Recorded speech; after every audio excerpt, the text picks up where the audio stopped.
Hello and welcome back to Learn It from a Layman. I'm Carl Christensen. I'm back with Matt, and Tim will be joining us later if we allow it, which we'll be taking a vote. And I can tell you which way my vote will go. But today's subject will be the basics of guns. Yeah, gun history. Firearm history. Yeah, but firearm is not a layman word. There's multiple words in that word. I think we need to give the layman slightly more credit here. Okay, that's probably true. It's probably just not a word that I use frequently. So, okay, Matt's going to tell us about the history of firearms. So, Matt, where did these things get started? In China. Most things got started in China. And that concludes our podcast. Yeah. So we'll do a little bit. We'll talk about some of the characteristics of a firearm. We'll talk about the history of major firearms developments. Given that firearms development has been going on for many centuries, we are not going to cover everything, and we're not even going to cover all of the most recent stuff, but we'll point out some of the big things. And then we'll have a short question and answer session at the end, which we'll see how that goes. But yeah, so what is a firearm? There is a hint in the name. Fire on your arm. Yes. Well, that's more or less how it started out in China with the fire lance, but we'll come back to that. Today, a firearm means a device used to propel a projectile as a result of a explosion or other kinetic event. And some enthusiast right now is rapidly typing into our crowded comment section all about the arc flash coil gun, which is under development, that does not use an explosive, but rather is actually a handheld railgun. And yes, that is awesome. It's also not a firearm. It's a railgun. Shut up. Anyway. It sounds like something from a video game. Well, the thing is, the kids that grew up playing video games are now professional engineers building railguns. This is not the basics of railguns. Okay. This is the basics of firearms. And this started...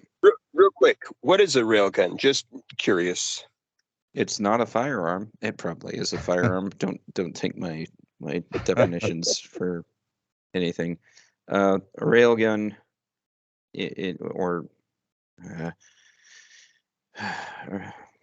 we've already derailed. But a railgun and to some degree a coil gun and all of these other types of guns use electromagnetic forces to propel your shot.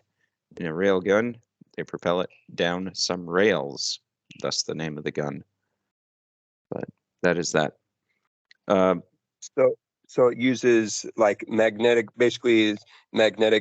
force to propel the bullet instead of an explosion? Electromagnets. Okay. Meaning that your railgun works as long as it has batteries. Whereas your traditional firearm works as long as there is a propellant that is able to be ignited. And in modern firearms, that is inside the cartridge, behind the bullet. And in primitive firearms, that was all over the place. Powder that you dumped down the barrel, powder that you dumped in a flash pan, powder that you dumped all over the place. Anyway, let's get back to the characteristics of a firearm. Firearms these days consist of three major parts. There is the barrel, the thing that your projectile travels down. There is the action, which is kind of the mechanical guts that are responsible for setting off the propellant.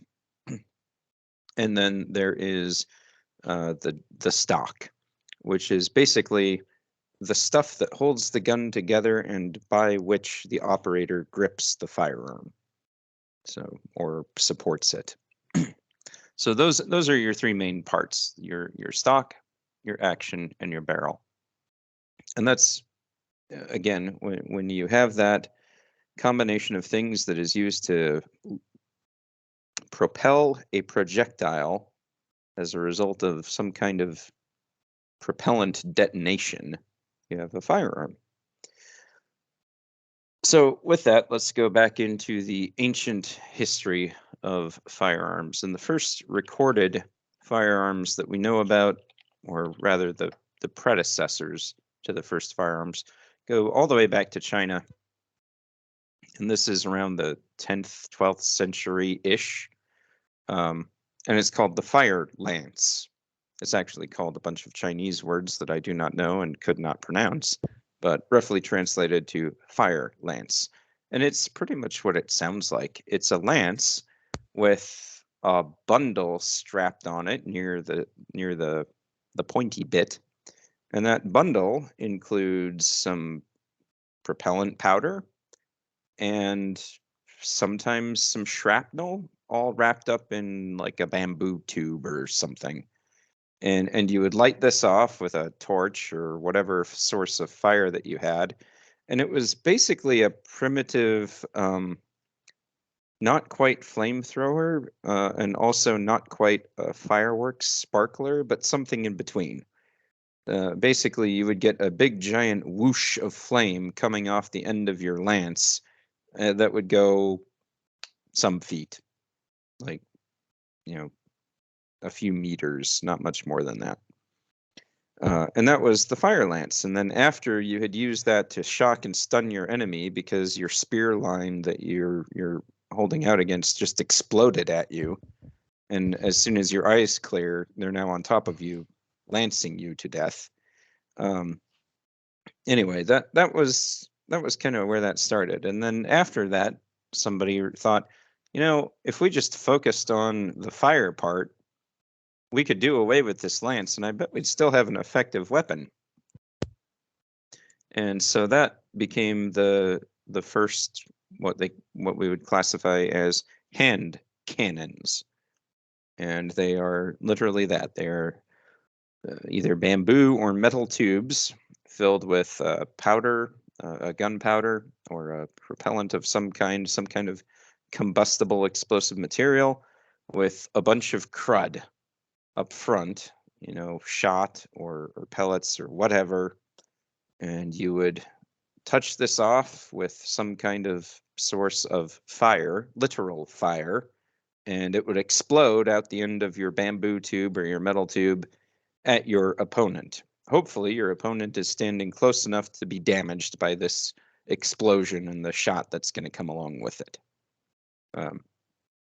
And so that was kind of your very first true firearm, was the hand cannon, a natural evolution of the fire lance. What time period are we talking here? Old. Way 500 years ago, 1,000 years ago. We're almost 1,000. Sometimes 1,000. We're talking like 10th century to the, I don't know, 12th, 13th. It looks like the fire lance got an upgrade from bamboo to metal in about the 13th century. And then your hand cannons were in use for hundreds of years after that in one form or another. And they really are the simplest of firearms. It's a barrel. It's your action is not so much a thing here. Your action is the fact that you are applying fire to an explosive material, and you're doing this manually. And I mean, I can imagine this is a ton of fun, but also a terrifying experience to be lighting off a canister of explosive with a bunch of, bullet-like projectiles, shot-like projectiles that are going to come flying out the end of it.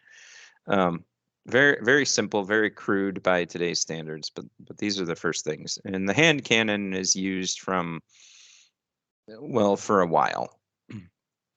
I get in about the 15th century, you see the next evolution into what we would call the matchlock.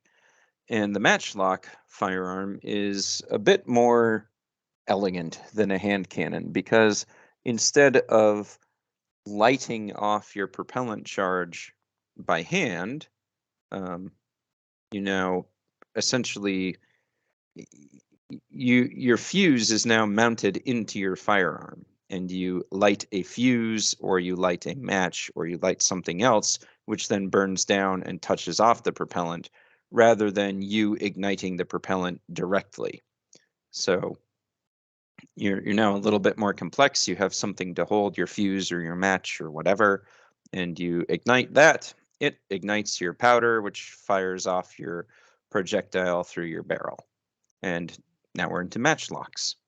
And you can fire these things with triggers, which is kind of cool. Before, you would just be, the gun goes off, the firearm goes off when the powder ignites, and manually lighting it is, I can't imagine it was a precise science.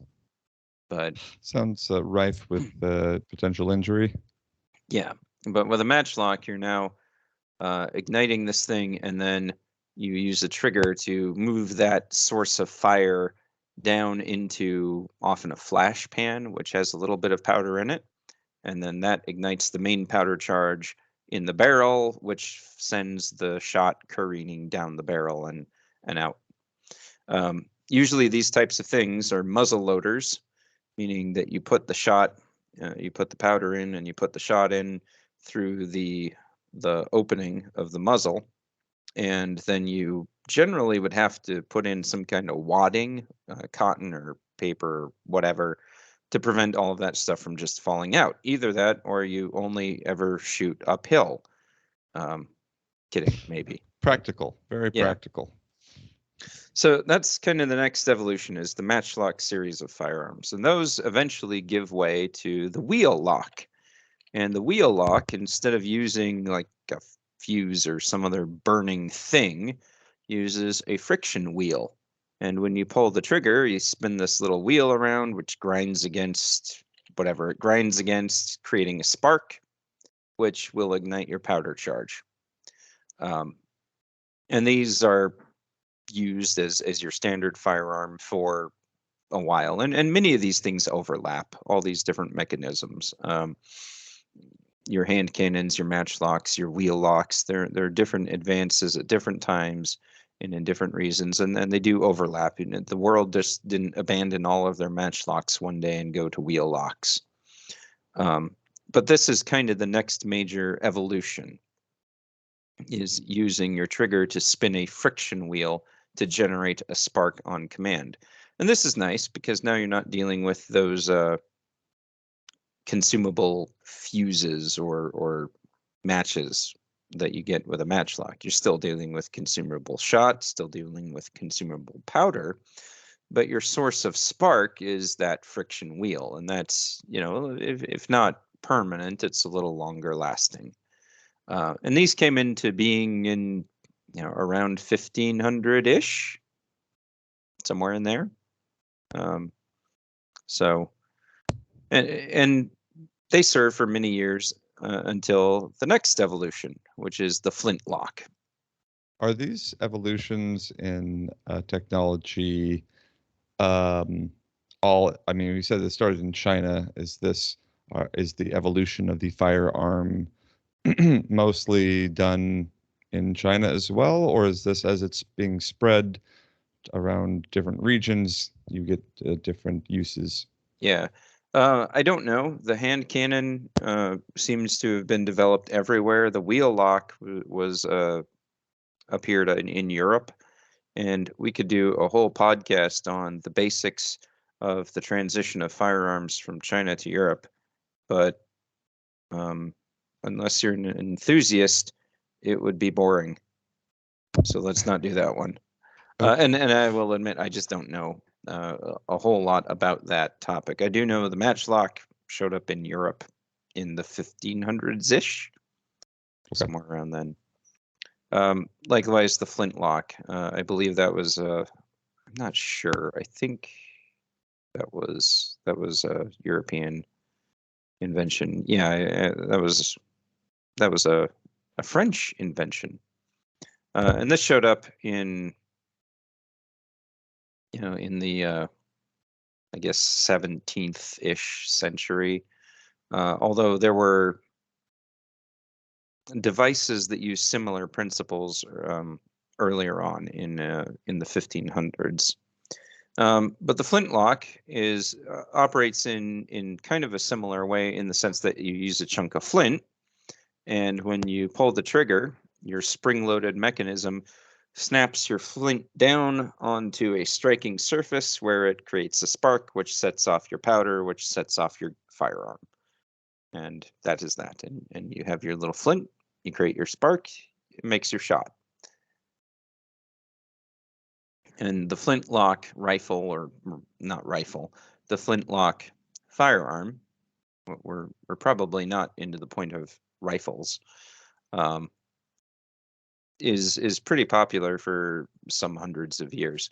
Now, I mentioned rifles, and rifles denote a specific characteristic of a firearm. It denotes a firearm that has rifling in its barrel. And rifling is, in terms of the history of firearms, is a relatively recent invention. And let's actually talk about that a little bit later.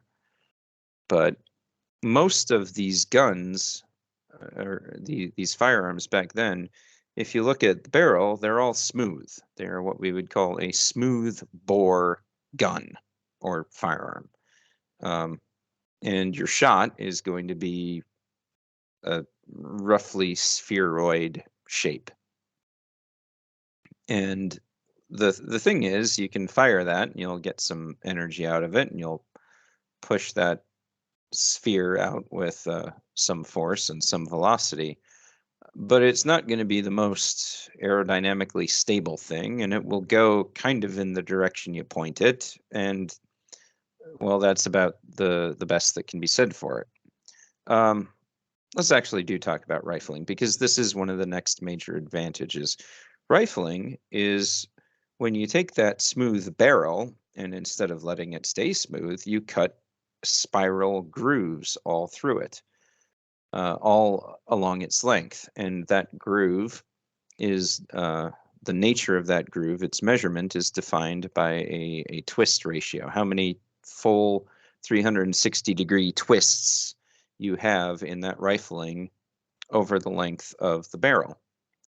And your rifles today will have a twist factor of whatever it is, but the thing is that those twisted grooves will impart a spin to your projectile, and a spinning projectile is more aerodynamically stable than a non-spinning projectile.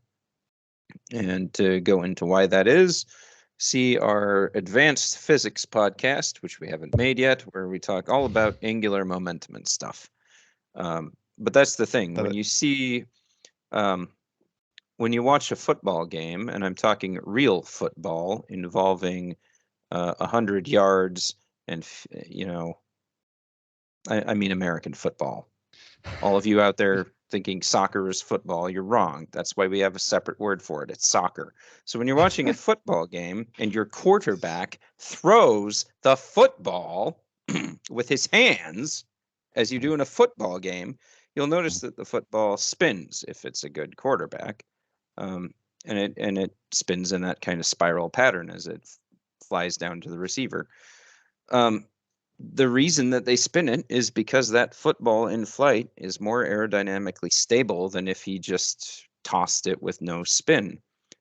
You see this in rugby games as well. Good players, when making a rugby pass, will try to impart a spin to it to keep the ball a little bit more stable, have it fly in a straighter line toward where it's going. You don't see that very much with soccer because you just kick the ball and it's a sphere and it goes wherever, which is why football and rugby are better than soccer. You're losing us a large percentage of the world. I don't care.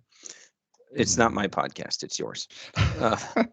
Sorry, you can edit that out if you want. But the principles here remain the same. And so when rifling comes into popularity, and I don't know when rifling started, but it really started getting incorporated into firearms in a large scale in the 1800s, kind of the later 1800s. And when that happens, you start to have a significant increase in the accuracy of a firearm.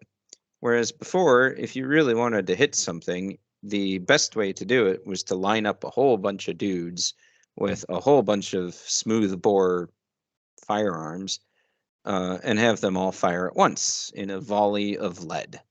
And that's fine. Statistics dictate that some of that lead will probably hit the thing that you want hit. But now when you have a rifled firearm or a firearm with a rifled barrel, you can start to hit things a lot more reliably with a single shot. And obviously that term for rifling kind of got shortened to rifle and is now one of the accepted terms for that, for a whole class of firearm, even though most modern firearms of any type include rifling. So your little 9mm pistol has a rifled barrel. So I was actually going to bring a literary allusion, say, if you really want to talk about smooth bore marksmanship, then you should probably read The Last of the Mohicans. And, you've got Leatherstocking is a legendary marksman. And I know it's fiction and whatever, but, it shows that at least in the 1700s, that marksmanship was a thing, and it does also talk about them, using weapons to hunt. So, I mean, it was definitely around. So, yes. Yeah. Okay. As per normal, fictional sources are still sources. So that's right. No. I mean, yeah. Well, let's move on. Okay. So next major advancement after whatever it was that I was just talking about, rifling. Actually, I'm not even sure about my chronological order here.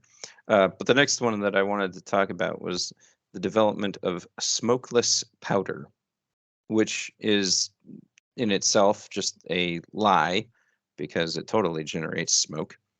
But up until about 1884, and the efforts of a very smart Frenchman, when you used the firearm, it would create a giant puff of black smoke, and not only smoke, but also just solid stuff that your propellant would discharge down the barrel and leave this sooty black garbage coating everything. And after a couple shots, you got a lot of stuff just clogging your barrel, and that's no good, and you have to clean it out, and that takes time, and the British are shooting at you, or possibly the Yankees are shooting at you, and all of these things are happening. And that's not something anyone really wants to deal with, but it's part of the whole. I mean, that's what you get for using a firearm. You deal with all of this fouling, and you have to deal with all of this smoke. And when you have a gun line of a bunch of guys all firing these black powder firearms together, you get some pretty thick smoke. And at the time, if you're reliant on hand signals and shouting to relay battlefield orders as a commander, one, good luck with the shouting because there's all this gunfire going off. And two, no one can see your hand signals anymore because of all the smoke. So smokeless powder comes along as an invention, and it is not smokeless. There is still a puff of white smoke, but there is nowhere near as much, and you don't get nearly the same fouling. You don't get the solid particulates that come along with a black powder shot. It burns pretty clean. And this is the next major advancement in firearm technology. When we can start using smokeless powder in our firearms, suddenly people can see for the next shot, and you can fire more shots before you have to clean the firearm. And so that comes along towards the end of the 1800s. And right around here, that powder starts getting incorporated into cartridges. Now, cartridges are another major advancement. And these aren't, again, at this point in chronological order. Cartridges have been around in one form or another, not always consistently used, but they've been around since, well, I mean, hundreds of years. We're talking like 15th, 16th centuries for the first primitive cartridges. And all a cartridge is a shot, meaning, we would typically think of that as a bullet. A bullet, well, that's not precisely correct, because a bullet is bullet-shaped. The shot that you would be dealing with back then is, again, more spherical-ish. But the cartridge contains the shot of some sort, the propellant, and some kind of casing. Now, today, your modern cartridge is typically brass cased, has powder inside it, has a bullet on the top, and has a primer at the base. You strike the primer with the action of your firearm, either a firing pin or whatever. The primer lights off the propellant, and the bullet zooms down the barrel, leaving the case behind. And then you eject the spent casing, and that's it. That's your cartridge. Well, primitive cartridges were more or less the same components, but a little bit different in practice. The casing was often paper, and you'd tear the paper open. Your powder would be in there. You'd dump it down the barrel. You'd dump the shot in after it, and then you'd either discard the paper, or you could send it down the barrel after the shot to use as the wadding that would hold the whole thing in place. Well, we start to develop solid, metal cased cartridges in the 1800s. And this is where you really start to move from muzzle loaders to what we call breech loaders. And a breech loader is where you put the cartridge in through the back of the barrel, through the action, rather than down the muzzle. And almost every modern firearm that you can buy today is a breech loader. I think the only firearms that are in widespread use that are not breech loaders are military mortars, and you shouldn't be buying any of those. Haven't seen many of those around recently. Yeah. Well, yeah, not where we live. But anyway, the breech loader is kind of the next major innovation that is adapted on a large scale. Breech loaders had existed in one form or another for some 100 years. They weren't invented in the late 1800s, but this is where the mid to late 1800s is where they really became popular. One of the first types of mass-produced breech loaders is the revolver, where you put the bullets in the cylinder, you slap the cylinder closed, and suddenly you have 6 shots in your firearm. And I misspoke. I said you put the bullets in the cylinder. That's wrong. You put the cartridges in the cylinder. The cartridges containing the propellant inside that casing, with the bullet crimped on there as well, or crimped onto the bullet. And so the revolver and the breech loader become kind of the big popular thing. And this remains, well, in comparison to the history of firearms, evolution starts to pick up pretty quickly, because it's a short step from there to the very first self-loading firearms. And what we mean when we talk about a self-loading firearm is a firearm that uses the energy of the shot to load the next round into the chamber to prepare it for firing. And the very first self-loading firearm is the Gatling gun. And you've probably heard of this thing. It's a multi-barrel weapon that is cranked by hand to spin the barrels around. But every time that thing would fire, its action would cycle and it would pull the next cartridge into the breech to prepare for the next shot. And as long as you kept cranking this thing around, it would keep firing. Now, self-loading rifles and self-loading guns, self-loading pistols, self-loading firearms continue to evolve, and suddenly you get additional innovations coming pretty quickly. You get magazine-fed weapons. One of the most popular handguns in the world is the Colt Model 1911. The hint is in the name. It's made in 1911. It was a self-loading pistol with a detachable magazine where you could load 7 cartridges into this magazine. And every time you fired it, it would cycle and pull the next cartridge into the chamber to be ready for the next time you pulled the trigger. And that was all you had to do, was pull the trigger to fire the next shot. Self-loading rifles became increasingly popular, and from there it was a short step to automatic weapons, with the first fully automatic weapon being developed by Sir Harold Maxim, and it was known as the Maxim gun. And this is what we would call the first machine gun. It was a fully automatic firearm. What's the difference between a fully automatic and say a Gatling gun? Well, a Gatling gun specifically is a multi-barrel firearm. An automatic firearm is simply one. There's different ways that these terms are used to mean different things, and it's very confusing.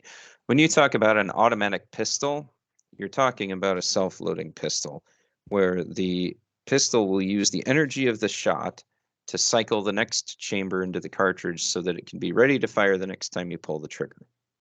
When you talk about an automatic rifle, you talk about a rifle that continues to fire shots as long as the trigger is pulled. It is an unfortunate mixture of nomenclature, and it makes it kind of hard to talk about what an automatic firearm is. Usually when we say automatic weapon, we mean one that fires continuously while the trigger is pulled. And that's what the Maxim gun was. It was a self-loading automatic weapon. And I believe it was rifled, so you could call it a rifle, but it was a bit big for that, for what we would consider a rifle today.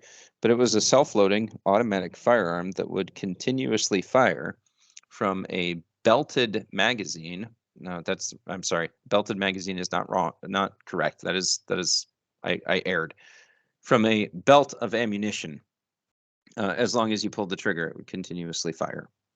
And from there, weapons and firearms development has continued. And you have your modern machine guns today, used by militaries around the world. And you have your automatic, in the sense of semi-automatic, pistols and handguns and rifles that you can get anywhere that will fire a very precise shot from a very precise cartridge anytime you pull the trigger. And from about here on, from the Maxim gun is invented in 1884, and going into the 20th century, all through the 1900s, your big advancements really start to come from precision of assembly and machining. Your early firearms, your battlefield weapons, had what we would call a pretty significant error spread to their shots. And I forget what the actual measurements are, but the precision required of a military rifle in World War I and World War II pales in comparison to the precision that you can get from a standard civilian rifle that you can buy in the United States today. that is a modern design using modern manufacturing and precision engineering techniques. Your ability to place accurate shots at a great distance has been vastly increased because of the precision of firearms manufacturing. And that's been kind of the big advancement throughout the 1900s. And recently, that takes us up to today. Recently, the big innovations in firearms haven't necessarily been with the firearms themselves, but rather with the aiming devices or the optics. Most of the time throughout history, if you wanted to aim your firearm, you look down the barrel and you pull the trigger and you hope that the thing that you see at the end of the barrel is actually where your shot is going to go. And as the firearms advanced, you get a better and better confidence that, yes, the thing that I am aiming at is where my bullet is going. Kind of culminating in the standard iron sights, whether they be a blade and notch sight or an aperture sight or anything like that. But these basic iron sights, which would give you something to line up your weapon with your eyes with the target and have confidence that the shot was going to go where the aim point in the sights indicated. Well, in the last couple decades, our aiming devices have advanced greatly, and the optics that you can now get on a modern firearm by themselves will increase a very basic shooter's accuracy significantly over what that shooter would be able to accomplish with iron sights. Today we have things. You obviously have the different scopes, but you also have the red dot sights. And you can now find those on everything from rifles to handguns. These red dot sights, they're actually impressive. The way that they're engineered, it simply places a red dot on a kind of parabolic, clear surface. And no matter which angle you look at it from, the dot will shift so that no matter how you're lined up with the gun, where the dot is where the bullet is going to go. And that's kind of been the big recent advancement in firearms. After we've gone from, giant boomstick, literally, in China, flamethrower spears, all the way up to fully automatic weapons, all the way up to precision engineered and precision marksman firearms with optics that use, light and lenses and all of these things to provide you a precise aim point. That's kind of where we've gotten to in terms of firearm evolution. Now, what's next? Honestly, I don't know. Be interesting to see. Railguns. Okay, yes. Well, you know what? You might be right. For anyone wondering, yeah, that's actually a thing. And it's I've seen a YouTube demo of the one that this company was looking at producing, and it wasn't actually a railgun; it was a coil gun, which is very different in ways that I'm not going to go into. Thank you. But it just uses electromagnetic forces to propel a shot through the barrel and out to some range. It's not the most powerful projectile weapon, but it's interesting that somebody has actually made that. So, but that is your very brief history of firearms, and I don't know if Tim rejoined us or not, but if we want to jump into a question and answer session, we can talk about that briefly. I have a question. Yes. So we were just talking about future of firearms. I'm not saying that Star Wars is real life. I wouldn't say that, not even on this podcast where we cite great historical works such as Last of the Mohicans for accuracy. But we've had a podcast about lasers. Lasers are, they are very useful, and we found all variety of new uses for them. laser weapons, I'd imagine, are a thing. Any idea about whether or not a laser handgun can or will ever be a I would suspect that you would need some pretty drastic advances, not just in batteries, but also in capacitors in order to make that be a thing. Unless you're okay with your soldiers walking around with giant extension cords. And I mean, obviously a laser takes a lot of power, but the other part of that is that you need to get rid of that power into that laser beam incredibly rapidly. And that means capacitors. You need a capacitor that can store a whole ton of power that you've got from your battery and can then discharge it in an instant. And you cannot do that with a battery. You have to use a capacitor for that. And so you're going to need, your 1.21 gigawatt capacitor to be able to create a effective laser handgun. I personally don't see it happening soon. I'm not sure that it's a great idea in general. Lasers do have their limitations. They're not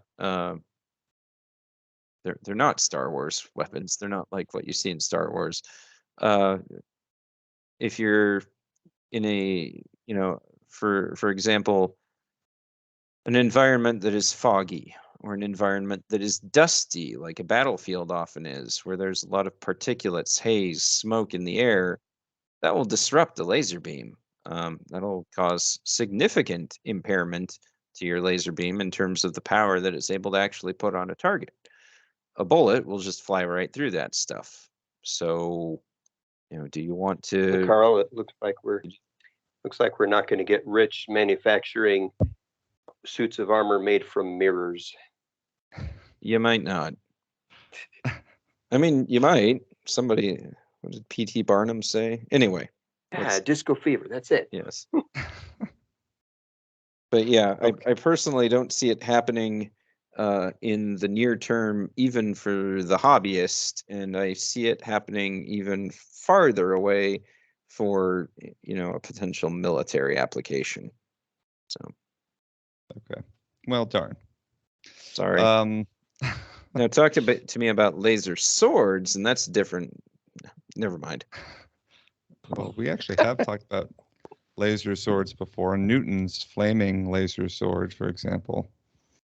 That was a different podcast. Okay. It's in the archives. Look it up. So. Okay. Right, Tim, any questions on firearm history? Or Carl, did you have another one? No, go. If Tim has one, I've got one more before we can wrap. So this is just a speculative question. It's not about the like manufacturer or form of firearms, but I've heard people idling about history, asking the question, which has been the deadlier weapon in history? The sword or the gun? And I don't know. Any speculation on that? Which do you think is as in which has caused more death? I'd have to do some research on that. Swords have been around for many millennia in one form or another. What I will point out, though, is that when we talk about the gun, even in warfare, there's some misconceptions about the number of casualties inflicted by a gun versus by artillery. Both of those are firearms, but in general, and you're seeing this play out in Ukraine right now, your artillery will do a lot more damage to your enemy formations than your small arms will, your guns. What we typically think of as a single man portable firearm, an assault rifle or something. What we have seen, and this may be changing as Ukraine is currently in the midst of their counteroffensive, and they're clearing trenches up close, and best of luck to them. Slava Ukraini. But what we had seen before leading up to that was a lot of artillery exchanges and a lot of artillery inflicting the losses on both sides, much more than you would have with individual soldiers engaging each other with small arms. Do you think there might come a time where soldiers engaging each other with small arms kind of becomes defunct, or at least less it's a prominent? question that's been brought up. I don't think so, no, because a soldier with a small arm still gives you the ability to control a piece of terrain. And until you roust that soldier out of that piece of terrain using artillery or whatever, that soldier controls that piece of terrain. And that's a key aspect of war that I don't see changing too much. The other thing that I'll note was, even with some of the up close encounters that you have between soldiers, a lot of the armaments being used, they're all carrying rifles, but a lot of the time they will actually engage with a grenade. And so you're seeing those, those are inflicting a lot of the losses as well. It is less common for one soldier to shoot another than you might think. So it is much more common for an artillery crew to blow someone up with a shell, or soldiers to knock out other soldiers with grenades, is my understanding. All right. And that, now obviously that varies with conflicts. Different conflicts across the world have had different types of equipment involved, and different conditions in different environments. So obviously that varies, but anyway. Okay. Let's see. I had one other question, and that was about guns on airplanes. Yes. Obviously, airplanes are relatively recent, even more recent than guns and firearms. But putting a gun on an airplane was originally a challenge. Any comment on how that was done, and if that actually affected the development of firearms at all? Sure. I mean, the very first armed aircraft were literally the observer carrying a pistol, and then, the anecdote, and this is the myth, I don't know how true this is. During the First World War, the first combat sorties were all observation related. You'd have your pilot flying that little biplane, and you'd have an observer observing and taking notes as to where the enemy was, so that when they landed, they could say, hey, we saw the other troops over here, put some artillery on them. And these planes would fly back and forth across the front lines, and the German observation planes would fly past the British observation planes, and they'd wave at each other because, that's the sporting and chivalrous thing to do. And then somebody brought a pistol, and instead of waving, they started shooting bullets. And then it went from there. The Germans figured out how to mount a machine gun on the fuselage of an airplane, and these are all propeller-driven airplanes, generally with a propeller in the front. But they figured out how to mount a machine gun on the fuselage of an airplane with an interrupter circuit or gear system hooked up to it, so that when the propeller blade happened to be in front of the gun barrel, it would prevent the gun from firing. And so your machine gun would fire in these little spurts, but it would not fire when the blade of the propeller was directly in front of the barrel. And this interrupter system worked most of the time. So that's good for the pilots, I guess. Development went on and on through the Second World War. You had different guns being mounted all over, and you did have different factors coming into aircraft armament. The Browning M2 machine gun, fielded by the United States, is one of the most legendary military firearms of all time. It's been in use since the 1920s and doesn't look like it's ever going to go away. It was developed as a vehicle or land-based weapon, but somebody quickly realized that, yeah, you can definitely throw this on an airplane. And in fact, because of airflow over the barrel of this thing, we can make it fire faster when it's mounted on an airplane than we can safely allow it to fire when it's on the ground, because of the air flowing over the barrel as your airplane is moving at speed. And so there is a specific variant of the M2 Browning that was developed for aircraft use. And it allowed, and that it was a much faster firing version. Aircraft weapons kind of developed for a while up until about the 1960s, when the United States fielded the M61 Vulcan 20 millimeter Gatling cannon. And then aerial weapons development kind of stagnated because of advances in guided missiles. You did have some specific weapons developed for aerial platforms. The A-10 Warthog with its, I use the term legendary, but it kind of is, because a lot of it is legend. It's 30 millimeter 7-barreled Gatling gun that everyone likes to swoon over, even though it's not that great. And we're going to get some hate for that one from the A-10 fans. I'm an A-10 fan. I know, it's a cool looking plane with a giant honking gun on the front. Weirdly, the A-10 earned a reputation in Operation Desert Storm as a tank buster, and it did. It busted a lot of tanks. Do you know what it busted those tanks with? AGM-65 Maverick missiles, one under each wing. The majority of the A-10 kills were with Maverick guided missiles.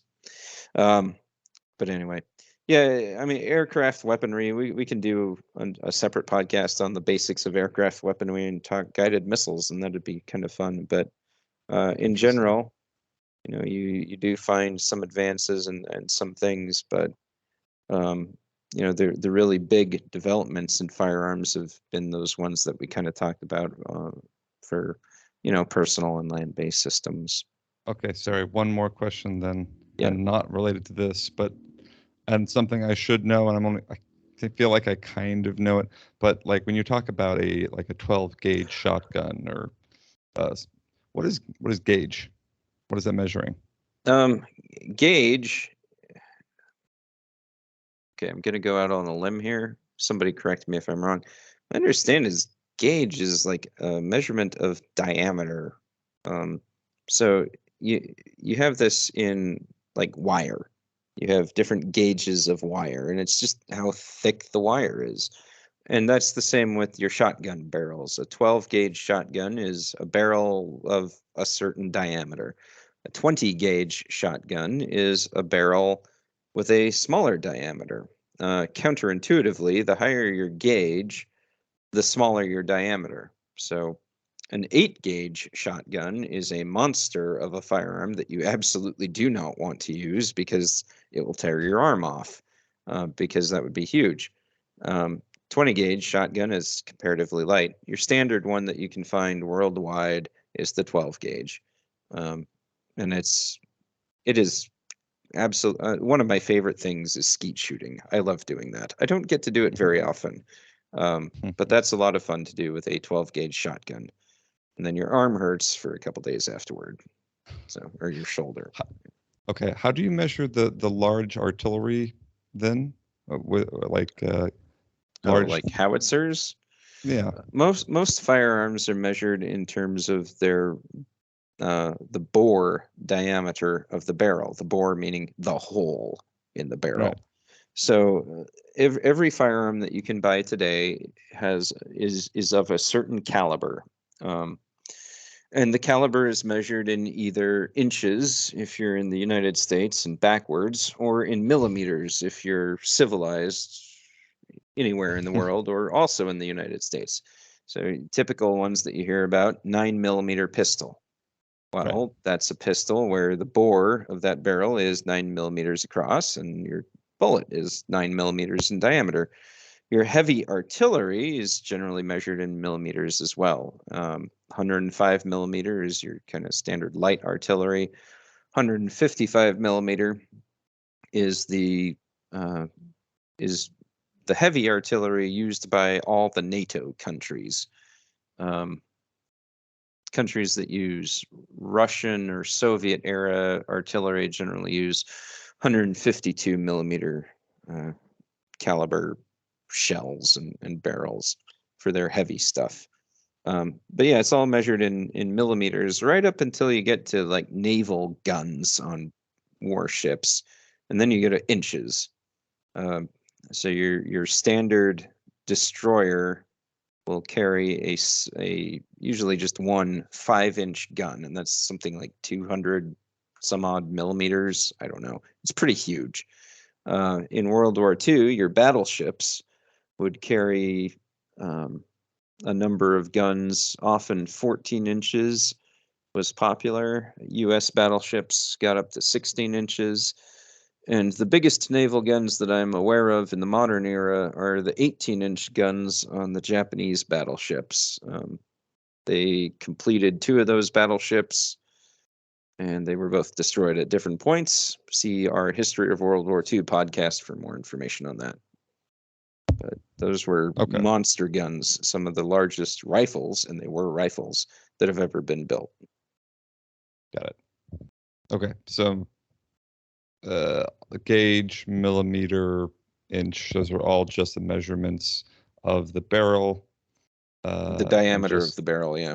Diameter of the barrel. Got it. Okay. Cool. Well, that's my last question. Tim, did you have anything else to impart? Help me real quick. So caliber and gauge, same thing, or what's the difference? This is another nomenclature issue. Caliber actually possibly get into trouble here, but caliber technically has to do with the ratio of the diameter of the gun to the gun length, something like that. But it also has come to just mean the diameter of the barrel. So a 50 caliber weapon, or a 50 cal, is a weapon with a .50, apparently .50 is now 50, a .50 inch diameter barrel. So, and a quick Google search says that caliber is supposed to be measuring the bullet instead of the actual firearm. Oh, the barrel? Right. Okay. Well, learn something new. Measuring ammo versus the firearm itself. Okay, cool. Thanks, Matt. And Tim, you were also present, so good job. Presence is my strong suit. Yes, that's public education. Yeah. Okay, great. Well, Matt also teased a advanced physics podcast, so at some point you have to pay off on that, Matt.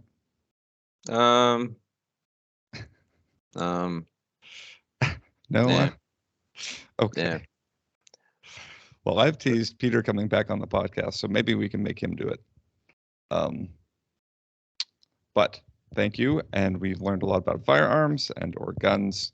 And join us back again for our next podcast, where we will not discuss Star Wars as a alternate reality.